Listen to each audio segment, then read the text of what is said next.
The broadcast is now starting. All attendees are in listen-only mode. Good morning. I am Kim Johnson, and I would like to thank you for the opportunity to present to you my firm of endearment. Before I go into my firm of endearment, I would like to express a couple of other points of thanks. First, to Dr. Kenyatis. This is one of the best online classes I've been enrolled in. The online discussions that have happened have been enlightening and eye-opening and really challenged my thinking. I appreciate the weekly web videos that kind of outlined the lesson and the PowerPoint slides that went with it. To my classmates, thank you for taking the time to view this. Thank you for taking the time to read my blogs, which I recognize were often the last ones submitted. But I did enjoy reading. I often read more blogs than I commented on, given the time constraints, but I did appreciate the concepts that were introduced and the thoughts that were shared by my classmates. It's been an exciting class. It's opened my eyes to a lot of different things. And as I said in one of my early reflection papers, why would a Catholic institution that is prides itself on values, why would a group of MBA students in that program need an ethics and management class? It was quite enlightening, and I am very thankful that I've had the opportunity to participate in this class. Now on to my firm of endearment. Reading firms of endearment was a great opportunity. I was pleased with the number of companies that I have used that are firms of endearment, that I recognize, that I maybe haven't been a consumer of, have not been employed by any of them like some of my classmates have. But there are two that I was particularly intrigued by and kind of had a toss-up as to which one I would select. I have been a USAA member, second generation, since I was a child. My father was originally in the military and was able to participate because he was an officer. And when I got my driver's license in 1986, I became a USAA member myself. My children are now both USAA members, third generation of family. So I did consider USAA for a bit, but I ultimately chose W.L. Gore. And I chose W.L. Gore for a couple of reasons. One, because it's a relatively local company. They have Maryland offices, but they also have their headquarters in Newark, Delaware. But more importantly, it's a company that I've been familiar with since my college days. I have two family members who are over 20-year employees at W.L. Gore. Kevin started working with them when he graduated with an engineering degree from the University of Delaware in 1990, and his wife, my cousin Lisa, started in about 1995 after a few years in a different role. Kevin is an engineer, and Lisa is in the legal department of W.L. Gore. And W.L. Gore, as I said, is based in Newark, Delaware, and has locations worldwide. It was founded in 1958 by Bill and Vivi Gore in their kitchen. Bill was a chemist at DuPont for many years and left DuPont to found this science-based company with a material science focused on discovery, productive innovation, and recording careers for our associates. And I'll get into associates in a bit as to what they are. Bill Gore dreamed of an enterprise with great opportunity for all in the organization who would join it and create an organization that would foster self-fulfillment and multiply the capabilities of individuals, compromising it beyond its mere sum. So Bill Gore was kind of ahead of his time. These aren't concepts that would have been common in the 1950s. The managerial structure was very much in place. There were workers, there were bosses, there were owners, and you kind of worked your way through that. This was in a high time of unions. Growing up in Western Pennsylvania, where I grew up, this was big steel time. So my grandfathers who were working during that time would go to the mills, punch a time clock, do what the job they were told by their supervisor, and in essence work to raise profits for stockholders and owners. And Bill Gore was thinking a little bit differently in this process. Bill was thinking he wanted it to be innovative and he wanted it to be all-inclusive. And that's what he and his wife created when they established W.L. Gore. So what does Gore do? Gore has over 2,000 patents in electronics and medical devices, in polymers, which is plastics processing. They make medical implants. They make fabric laminates. They have cables, filtrations, sealants, membranes, you name it, and they are probably doing it at some point. They've built a business on love and culture. Here's what you probably recognize as the Gore product, Gore-Tex. Gore-Tex is known for and become very popular in about the past 10 years as a waterproof covering to fabric. It is not actually the fabric itself. It is the covering that goes on the fabric. So you may have a jacket that you ski in or wear in the weather that has a Gore-Tex cover on it. You may have boots that are Gore-Tex that if you step in a puddle, you're not going to get your feet wet. You'll notice that the water beads up on them. They are different layers of thickness. They come in spring jackets, winter jackets, those kinds of things. So that's what the most common Gore product is that I would suspect that you've heard of. But those aren't the only Gore products. Gore has thousands, and here again are a few more.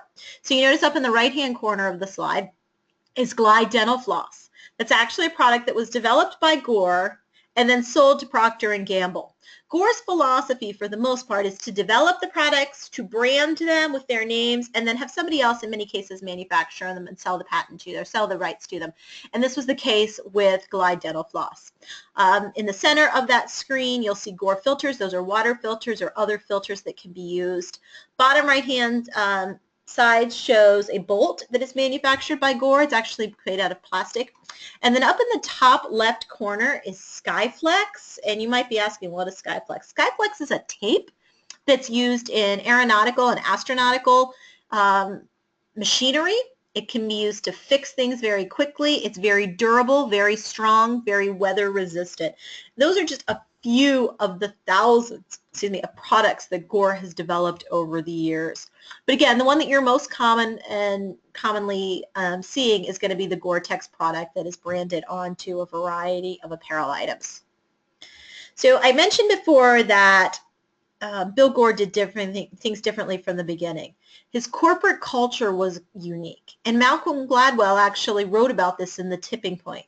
They don't have a traditional organizational chart, so there's not a hierarchy, and very few people in the organization have titles. The CEO is one of the few people that has a title, and some of those titles are in place so that when working with outside organizations, people can feel comfortable with them. Your peers are very important to you. They determine your compensation. Teamwork is important. No one is working in a vacuum in Gore, and if you are, you're not going to be successful. And Bill Gore's thoughts of promoting a company from within are also still in place today. The current CEO has never worked anywhere else. She has been at Gore since the day she graduated from college and now has worked her way to be CEO because of strong reviews from her peers, because of collaboration, because of understanding and innovating the products that are available. Today, Gore is one of the largest, one of the top 200 privately owned companies in the U.S. They have over $30 billion in annual sales, and they employ over 10,000 stock-owning associates. So despite being a private company, there's still stock, and those stock dividends and those stock is given to employees. There are about 6,700 employees at various locations across the U.S. Their primary headquarters are in Newark, Delaware. They also have facilities in Elkton, Maryland, which is just over the state line. They have sites in Wisconsin and Colorado and Arizona as well. And they're also globally reaching. They have offices in China or facilities in China, facilities in Germany, as well as facilities in Asia and other places across the globe. So why are they a firm of endearment? They are truly doing things differently. They are changing dogmas. Sorry, notice the spelling error there. And they are doing things differently. People are a priority. They don't have employees, they have associates. And those associates work together to create a company. Ethics is not strictly something that is spoken about. There is a 16-page employee code of ethics that all employees are responsible for understanding. They are reviewing that document, and they have to recognize to work at Gore that what they do directly impacts the people around them and the success of the organization. You can't be a slacker at Gore very easily because your colleagues are the ones that are looking at what you are doing. Your colleagues are the ones that are evaluating you on a regular basis, and your colleagues are the ones that determine your compensation. There are ranking systems that are done when reviews are done to determine how much employees will be paid. And if there is a certain budget for the division, the employees determine how that budget is split for the division based on things like experience, input into the team, innovation. So you're not going to have a new employee coming in and making what the longest serving individual in the department and the most influential is making, but you are going to have the opportunity to work to set your own pay based on how your colleagues interact with you. Employees are encouraged to work together to solve problems. And an example of that is there was a product that was being a piece of equipment that was being manufactured internationally, and it was costing Gore a lot of money to bring that machinery back into the U.S. Shipping costs were expensive. Costs to get it here were expensive. So what they did is somebody put together a team of Gore employees, from the individuals that used the machine to the individuals that would have to design it to those that had previously designed it. And they worked together to create a machine that would be cost effective to build in the United States, so that product that was being made on those machines outside of the U.S. did not have to be shipped here. It was about a 6 to 9 month project. They worked together, and every stakeholder within the development of that piece of equipment was involved. So the guy that was creating the product that was going to be made on that machinery to the person that was running the actual piece of equipment was involved in this conversation. They spec'd it out. They developed it. They worked with an outside organization to create this piece of machinery. They brought it back in, and they have had cost savings because of it. So Gore's management process has helped them stay innovative. They are doing things differently because they don't have a hierarchy structure of management with anyone in the organization, with the exception of a very few. There's clearly a CEO. But in general, people work together and they work in teams. And Frank Schipper, a professor at Salisbury University, has studied Gore for over 20 years and said part of the reason for their success is this lack of organizational hierarchy. The lowest person in a organization has as much influence and right to give his or her idea as the person at the top. And because Gore is relatively flat, everybody's at the same level. So it doesn't matter if you've been on the job 2 or 3 weeks or if you've been on the job 20 years. Your opinion counts and your experiences count.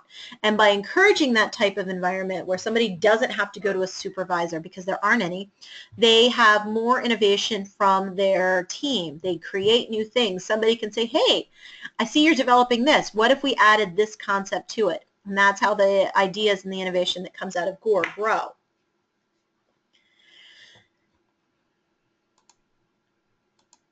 They are recognized for their success.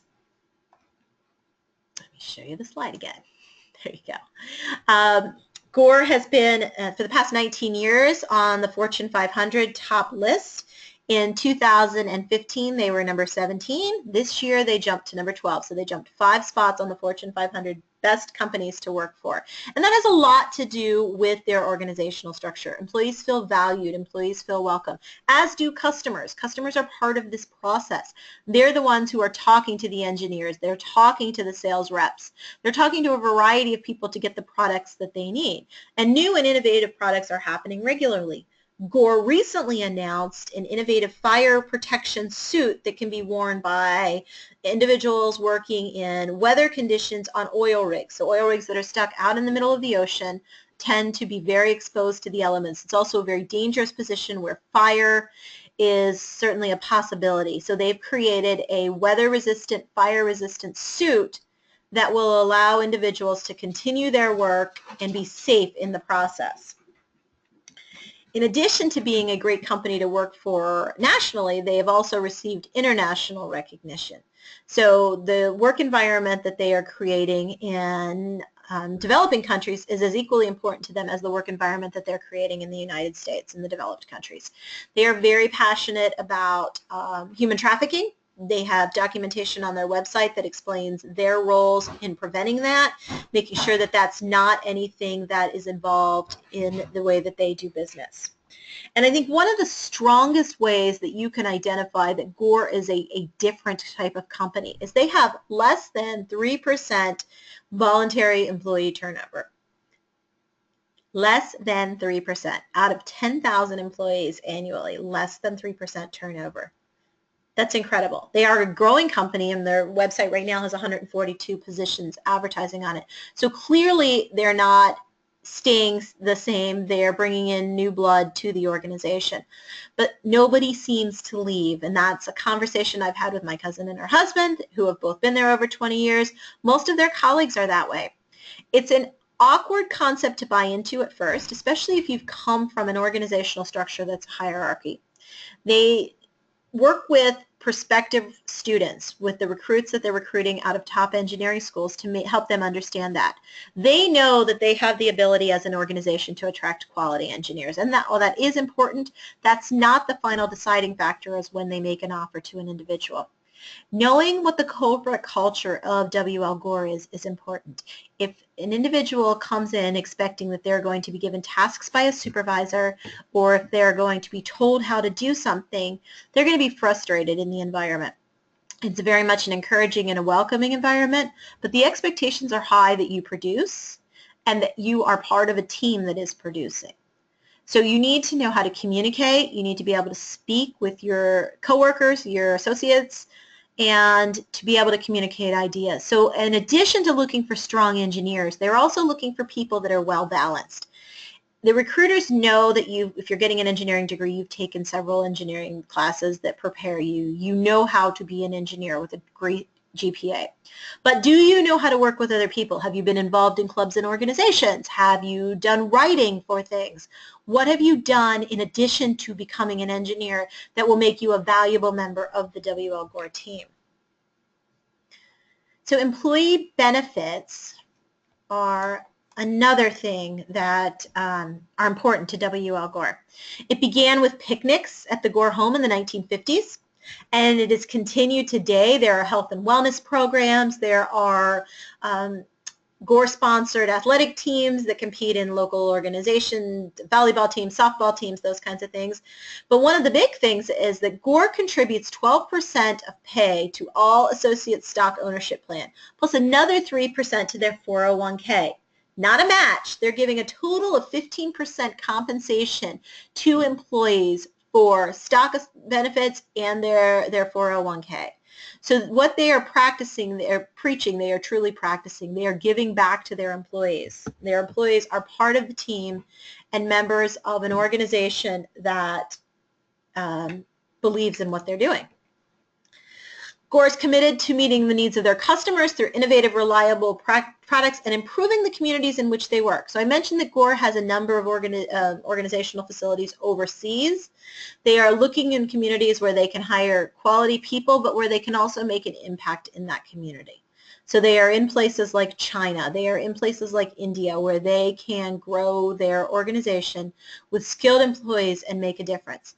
Gore is also one that gives back to their community. They have sunk a large amount of funds into the University of Delaware to not only improve the engineering school, but to improve the library and a number of other facilities that are on the Newark campus. So that's a little bit about W.L. Gore. Why do I think it's a firm of endearment? I think it's a firm of endearment because it's doing things differently, and it's been doing things differently for many, many years. Some of the other organizations which are on the firm of endearment list are a little bit more recent. Going back 60 years is quite an accomplishment to have come in and started an organization that is very successful, that is multiple products, and is able to continue to develop and innovate and move us towards future success. So I hope you enjoyed my presentation on W.L. Gore. Thank you for taking the time to listen, and have a great weekend.